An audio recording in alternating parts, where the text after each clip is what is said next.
Bienvenidos, soy Óscar Valladares y esto es Informe Extra.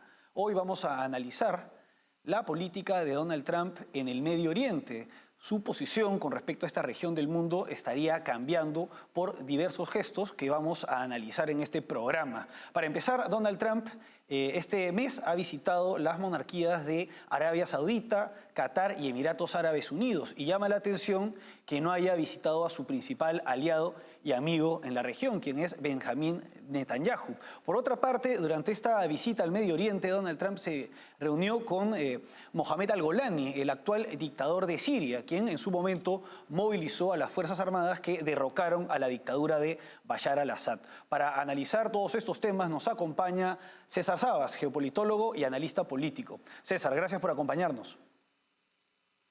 Siempre un gusto estar acá con ustedes, Óscar. No, el gusto es nuestro. Bueno, empecemos con este viaje, ¿no? Con lo que más llama la atención, o uno de los aspectos que más ha llamado la atención de esta visita de Trump al Medio Oriente. Se trata del primer viaje de Trump al Medio Oriente durante su segundo mandato y lejos de visitar a su principal aliado y amigo, Benjamín Netanyahu, ha visitado a las monarquías de Qatar, de Emiratos Árabes Unidos y Arabia Saudita, estados que aún no reconocen al Estado de Israel. ¿Qué revelaría digamos, esto es evidentemente un gesto por parte de Donald Trump? Sí, en efecto hay un distanciamiento, hay, digamos, una contradicción cada vez más fuerte en las relaciones entre Estados Unidos e Israel por esta guerra. Quiero recalcar que no es la primera vez en la historia de las relaciones entre ambos estados que este tipo de desencuentros y contradicciones se da. De hecho, la vez más famosa fue el momento antes de la guerra del Yom Kippur. Y hubo un hecho, esto es importante que la gente lo sepa, antes de la guerra del Yom Kippur, Israel quería atacar. El interés nacional de Estados Unidos era que no hubiese un ataque preventivo para ellos negociar con los árabes. El secretario de Estado era Henry Kissinger, judío, y le dijo a Golda Meir, si ustedes atacan, no van a recibir de nosotros ni un clavo. Y Golda Meir le dijo, usted no parece judío. Y Kissinger le dijo, primero yo soy americano, luego soy secretario de Estado y después que soy judío.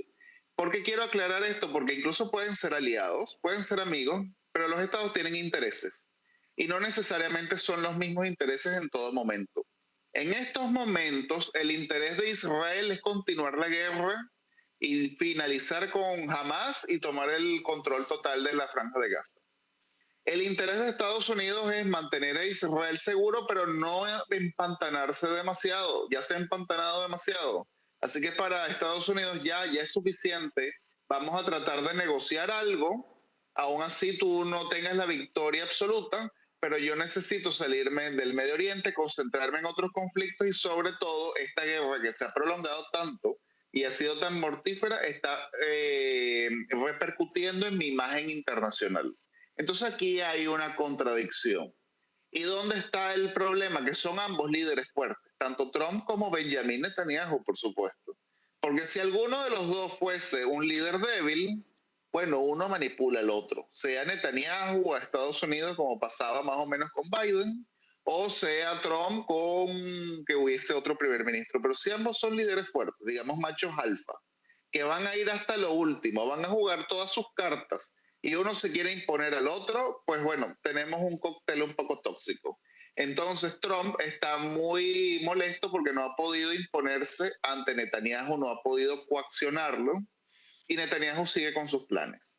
Así que bueno, hace esta gira por el Medio Oriente, no visita a Israel como una muestra de diciéndole a Israel, mira, nos estamos alejando de ti, ten cuidado.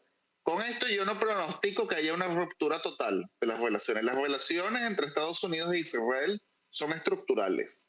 Digamos, una amistad no solamente entre presidentes, sino entre políticos, senadores, congresistas, gobernadores, así que no vendrá esa ruptura total. Pero sí hay, digamos, una especie de una fisura. Una fisura. Ahora, es bastante interesante el contexto histórico que señalaste al inicio, ¿no? Porque digamos que Israel pretendía hacer una guerra preventiva. en 1973, si mal no recuerdo, ¿no? Una guerra preventiva que recuerda a la Guerra de los 6 días que fue en 1967. No hicieron esta guerra preventiva y finalmente ellos son atacados, lo que desata la guerra del Yom Kippur. ¿Tú señalarías o consideras que en ese contexto las relaciones estuvieron en un peor estado que en el que se encuentra hoy en día, o en esta situación podrían empeorar tanto o más que en aquellos tiempos? Yo no creo que empeore mucho la situación. En ese momento estaba peor, porque Estados Unidos necesitaba, digamos, negociar con los árabes. Y cuando hablo de los árabes, yo no estoy hablando de Hamas o unos grupúsculos terroristas. Estoy hablando de los grandes estados árabes, por ejemplo, Egipto. Entonces, Israel tuvo que aguantar que lo atacaran, incluso poner su seguridad en peligro, porque Estados Unidos estaba dispuesto literalmente a no darle ni un solo clavo. Entonces, ¿cuál era la estrategia de Estados Unidos en ese entonces? Demostrarle a los árabes, a Egipto, por ejemplo, que Estados Unidos podía manipular a Israel y el único que podía regresarle el Sinaí, en ese momento el Sinaí está en manos de los israelíes, era Estados Unidos y no la Unión Soviética. Y los israelíes, viendo que Estados Unidos estaba buscando a como de lugar congraciarse con un Estado árabe tan importante, bueno, evidentemente que eso les hacía entrar como en una especie de pánico. No es el caso actual. La Arabia Saudita no está por esa misma vía, a pesar de que tiene unas ciertas declaraciones pro Palestina.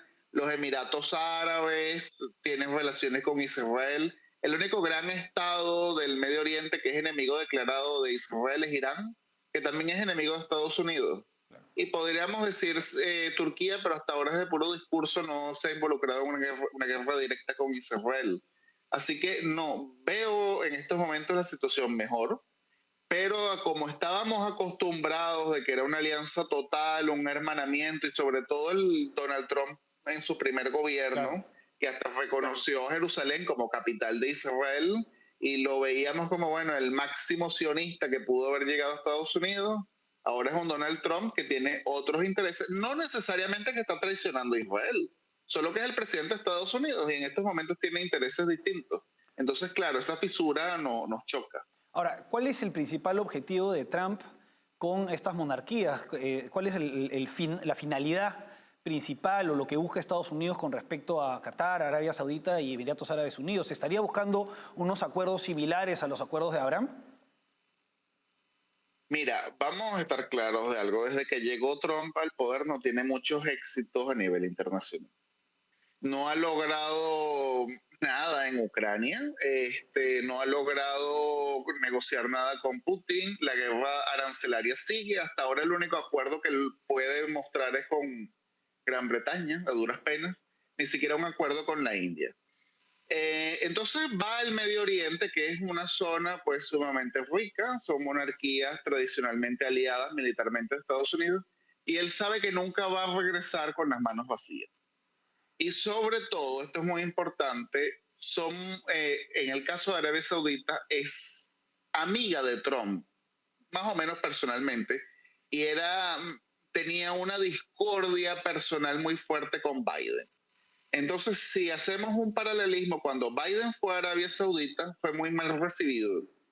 Fue a pedirle a los sauditas que aumentaran su producción petrolera y le dijeron en su cara que más bien le iban a recortar. O sea, fue una humillación. En cambio, Trump llega a Arabia Saudita, que se la lleva personalmente muy bien con el príncipe heredero, que es el que comanda el reino, y el príncipe lo recibe con una notición de que va a hacer una inversión millonaria en Estados Unidos y va a comprar una cantidad astronómica de armas. Sí. Ojo, esta inversión y esta compra de armas igual la iba a hacer, pero de forma más graneada, porque Arabia Saudita compra muchísimas armas norteamericanas e invierte en Estados Unidos. Pero como para darle un regalo a Donald Trump y que él lo muestre a su público, pues le cae como anillo el dedo. Y en el caso de Qatar, es una monarquía que vive su seguridad. O sea, Qatar es una península de pegada a Arabia Saudita, de muy pocos habitantes, y de paso son monarquías enemigas. Quiere decir que Qatar siempre vive con su seguridad en vilo. ¿Qué es lo que mantiene a Qatar seguro? Una base norteamericana que los cataríes pagan esta es la única base militar norteamericana que es rentable, porque Qatar le ofreció a Estados Unidos que ellos pagaban la base y pagan el mantenimiento y todo de la base, y pues a los norteamericanos les cayó como anillo el dedo. Y ahora que reciben a Donald Trump con un regalo que es nada menos que un Sí. avión costosísimo para que sea el avión presidencial. Y Qatar no tiene nada, no tiene armas, no tiene ejército, nada, pero está nadando en dinero. Entonces utiliza ese dinero como para darle a Trump el regalo. Y claro, la gira le salió buenísimo a Trump porque llega mostrando una serie de logros económicos. Ahora, César, vamos ahora a una pausa y regresamos para analizar el impacto que pueden tener estos acuerdos sobre armamento suscritos por Donald Trump.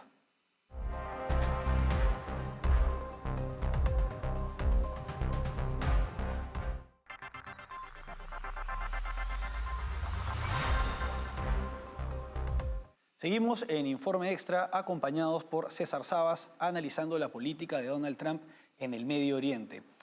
En el bloque anterior vimos cómo se están enfriando las relaciones entre Estados Unidos y el Estado de Israel bajo los gobiernos de Trump y Benjamin Netanyahu con motivo de discrepancias con respecto a la guerra en la Franja de Gaza. Y bueno, esta visita, la primera visita de Trump al Medio Oriente durante su segundo mandato, es a estados que no reconocen oficialmente a Israel. Y en este escenario, Donald Trump ha suscrito acuerdos por armamento con Arabia Saudita por 142 mil millones de dólares y con Qatar por 143 mil millones de dólares. Estados Unidos siempre ha tenido una política de tratar de mantener la hegemonía militar de Israel, una estrategia que se denomina la superioridad militar cualitativa. ¿Considera, César, que estas compras de armamento que mencionaste en el bloque anterior, que ya estaban pactadas, pero que ahora se han realizado de manera más directa y en su conjunto por todo el precio de este armamento, podrían afectar el equilibrio en el Medio Oriente? Todavía no, porque hay cierto armamento que solo tiene Israel, que es el que le da la superioridad estratégica. Y ahí es donde está el peligro para Israel, que ese tipo de armamentos lo adquiera otro estado del Medio Oriente. Te voy a poner un ejemplo, los aviones F-35, que solo lo tiene Israel y de paso, Israel tiene un avión F-35 especial, no es el de exportación, el del resto de los países, que ya de por sí estamos hablando de un gran avión. Entonces, un avión especial que solamente tienen ellos. Entonces, por ejemplo, una de las cosas que yo sé que hace el Departamento de Estado o la misma Casa Blanca cuando quiere transmitir un mensaje es, entre comillas, filtrar, se filtra una información que muchas veces no quieren hacer la realidad, pero para desatar el pánico en el enemigo o incluso en el aliado con el que tienen una fricción, que es, oh, la Casa Blanca está considerando darle F-35 a Arabia Saudita, por ejemplo, o se está considerando darle el F-35 a Turquía. Estas dos filtraciones han salido. Por supuesto, esto alarma a Benjamín Netanyahu, porque que dirá, oye, no vaya a ser que si estas relaciones con Estados Unidos se agrían demasiado, Turquía o los sauditas sí adquieran este avión y esto sí perjudicaría el equilibrio militar en la región. Pero de momento, lo que se sabe, estamos hablando pues de que los sauditas adquirirían una gran cantidad de armamento norteamericano de la categoría que ellos ya tienen, que es una alta categoría. Los sauditas siempre han estado muy bien armados y no le compran solamente a los americanos, a los europeos también.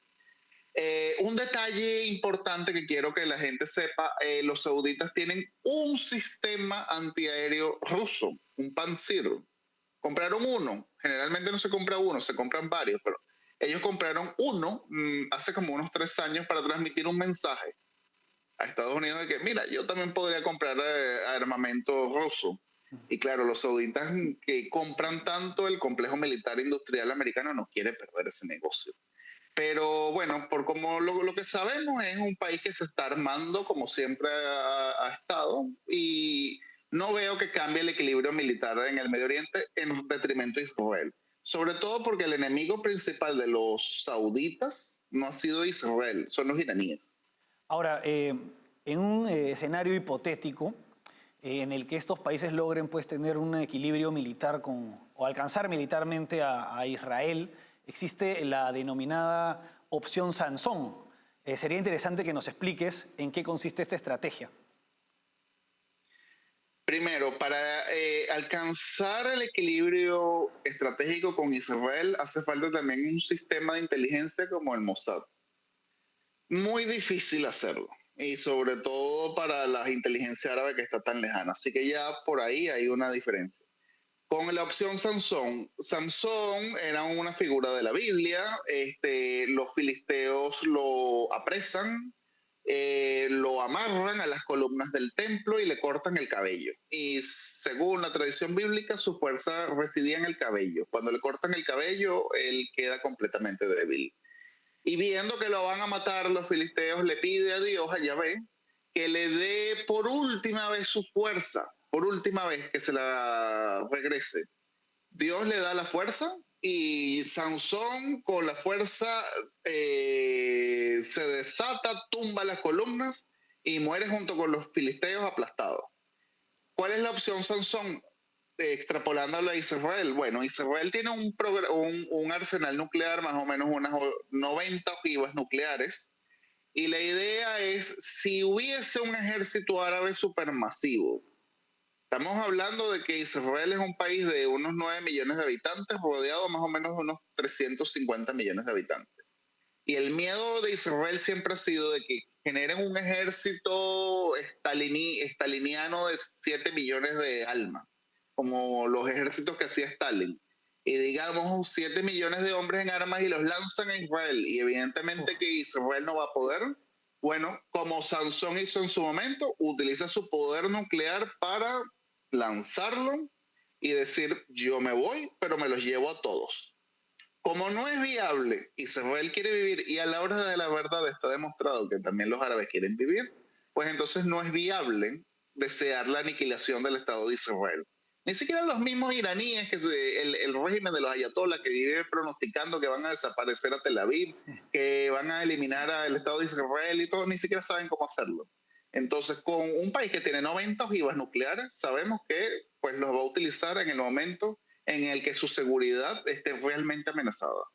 Y César, teniendo presente todo esto, ¿qué posibilidades ves de una normalización de relaciones entre Israel y estas monarquías árabes? Que se oficialice pues el reconocimiento del Estado de Israel teniendo en cuenta todo lo anterior y que es inconveniente un conflicto o guerras pues como las que se daban en el siglo pasado o como la que estamos viendo en la Franja de Gaza.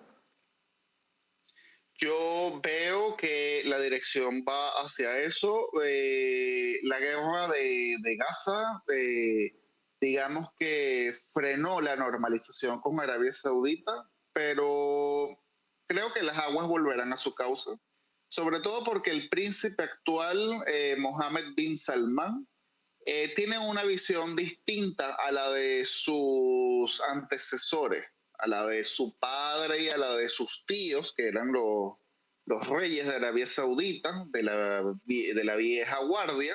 Él quiere modernizar Arabia Saudita y quiere restablecer las relaciones con Israel. Con el caso, fíjate que ya se dio con Emiratos Árabes Unidos y hay un concepto que se está utilizando en el Medio Oriente que es la israelización del Medio Oriente. No quiere decir que se van a convertir al judaísmo, que van a abandonar su religión, ni nada de eso, no. Pero digamos que van a buscar ya no crear esos estados, esos imperios míticos, religiosos, el califato, sino más bien contentarse con ser estados modernos y, digamos, tecnificarse, mandar gente a las mejores universidades, cosas que están haciendo los Emiratos Árabes y cosas que quiere hacer Arabia Saudita. ¿Cuál ha sido el gran impedimento del príncipe Mohammed bin Salman? Su papá, el rey Salman. El rey Salman le ha dejado todo el poder al hijo, pero sigue siendo el rey.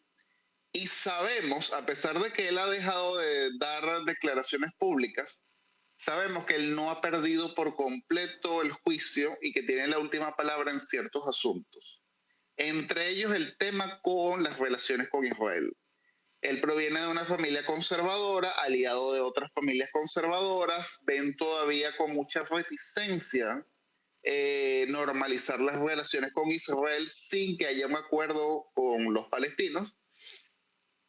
Pero en algún momento ese señor pues va a abandonar este plano y quedará Mohammed bin Salman, que es el príncipe, ya con todo el poder, ya con rey, y pues las relaciones serán muy distintas. César, vamos ahora a una pausa y regresamos para analizar la reunión de Donald Trump con Mohamed Al-Golani en el marco pues, de esta visita al Medio Oriente.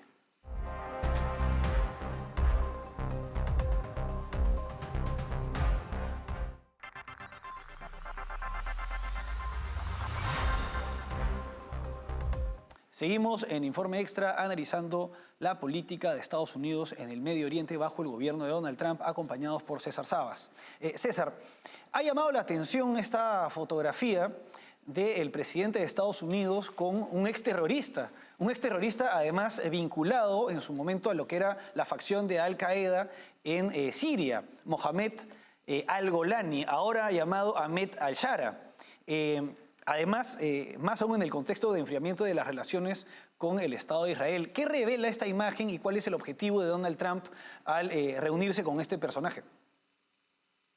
A mí hubo algo que me llamó la atención de esa foto. No tanto que estamos hablando de un terrorista que participó en Al-Qaeda, porque yo soy un realista político. Yo creo que los intereses generalmente privan sobre los principios. No es mi caso, no es caso personal, estoy hablando de las relaciones entre Estados. Ojo, para que la gente no se confunda. Lo que más me llamó de la atención de esta foto es que Al-Golani está en Arabia Saudita y no en Turquía. Y aquí es donde entra interesante la cosa, porque el patrocinante de Al-Golani siempre fue Turquía, Recep Tayyip Erdogan. Así que lo normal hubiese sido que hubiese sido Turquía quien hubiese impulsado la relación o la normalización con Siria, cosa que ha hecho, y que pues se anotara en ese éxito. Los sauditas y los turcos tienen demasiadas fricciones, muchísimas más de las que hay en estos momentos entre Estados Unidos e Israel. Son realmente enemigos políticos. Así que el bando ganador en Siria fue Turquía, no Arabia Saudita. ¿Qué está haciendo Arabia Saudita? Pues hábilmente llama al Golani con puro pragmatismo. Mira, ahora eres tú el gobernante en Siria, tu país está muy pobre y tú también eres muy pobre, yo tengo muchísima plata, vente para acá. Y yo voy a buscar a Donald Trump para que te quiten las sanciones, soy yo el que va a hacer que se normalicen las relaciones. Entonces, claro, esto favorece al Golani y para el régimen islamista y yihadista que está haciendo, pero a su vez esto perjudica a Erdogan y ahora va a venir una competencia interna en Siria entre los sauditas y los turcos por ver quién va a tener mayor influencia. Perjudica a Israel porque Israel ve con muy malos ojos al Golani. Y de hecho Israel se ha metido en Siria en favor de los drusos, que se han alzado en armas contra los intentos de Al-Golani de masacrarlos. Entonces, ¿qué revela esta foto? Puro realismo político. Y hay un detalle que hay que tomar en cuenta. Los norteamericanos todavía están en Siria. Tienen un contingente pequeño, pero lo tienen. Este contingente tiene que estar armado con sistemas antiaéreos, técnicos especializados. Donald Trump, desde su primer gobierno, los ha querido sacar, porque quiere concentrarse en el Asia-Pacífico.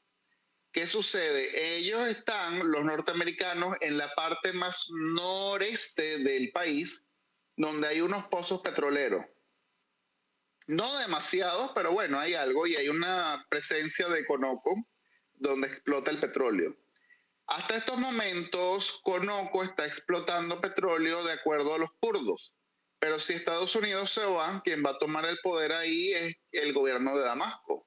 Entonces siempre ha habido, digamos, ese problema de que le han dicho siempre a Estados Unidos o el presidente de Estados Unidos, no te puedes ir todavía porque nos vas a dejar en las manos de un enemigo porque tú no reconoces quién gobierna en Damasco.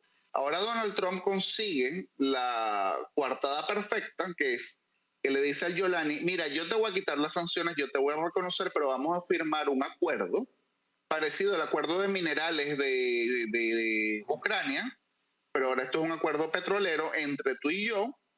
Mi empresa, o sea, una empresa americana, Conoco, va a explotar el petróleo que ahora va a ser tuyo, te paga impuestos a ti y el resto del dinero se va para Estados Unidos. Y al Golani, que es un pragmático, también, porque se puede ser yihadista, pero también muy pragmático, firma el acuerdo.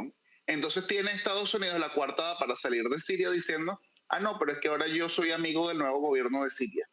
Interesantísimo este complejo pues, sistema de relaciones que se viene viendo a raíz de la caída del régimen de Bashar al-Assad. Muchos intereses, la división del país se mantiene, varios países tratan de influir en el nuevo régimen y a pesar de ello, este régimen muestra cierta, como bien señalas, pragmatismo, autonomía y realismo político en las decisiones que hasta el momento vienen tomando a pesar de tratarse de yihadistas. César, ha sido un gusto tenerte con nosotros, como siempre. El gusto es mío también. Bueno, eso fue todo por hoy. Hasta aquí Informe Extra. Gracias por acompañarnos.